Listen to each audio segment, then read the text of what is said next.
आपण बघत आहात विदर्भनंदन न्यूज नेटवर्क, सर्वात पुढे सर्वात आधी.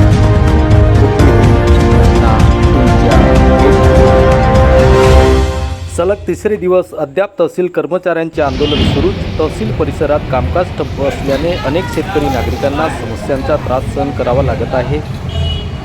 मौदा तहसील क्षेत्रातील नागरिकांना महसुली कामाकरिता तहसीलच्या हेलपाट्या माराव्या लागत असल्याने सरकारच्या कामकाजावर प्रश्नचिन्ह निर्माण झालेलं आहे. पेन्शन मिळाली पाहिजे. मॅडम, सरकारला आता हे जे आपण बेमुदत संप उभारलेला आहे, तर या माध्यमातून आपले जे सरकारी कर्मचारी, निमशासकीय कर्मचारी या संघटनेच्या वतीनं आपली काय मागणी आहे सरकारला, की काय न्याय मिळायला पाहिजे आपल्याला? निवृत्तीचे वय 58 वर्षापासून 60 वर्ष व्हायला पाहिजे.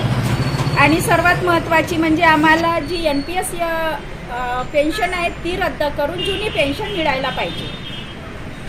आणि जे रोजंदारीवर कंत्राटी पद्धतीवर आहे त्यांना शासन सेवेत सामावून घेतलं पाहिजे, ही प्रथम मागणी आहे. आणि जो कर्मचाऱ्यांचा आर्थिक शोषण होतो किंवा मानसिक त्रास होतो त्याच्यावर कुठेतरी आम्हाला अटकाव यायला पाहिजे अटकाव यायला असं पाहिजे. यावेळी आपल्या आंदोलनाचा इशारा सरकारला या स्वरूपात आपण देत आहात. सेवानिवृत्तीचे वय 60 वर्ष पाहिजे.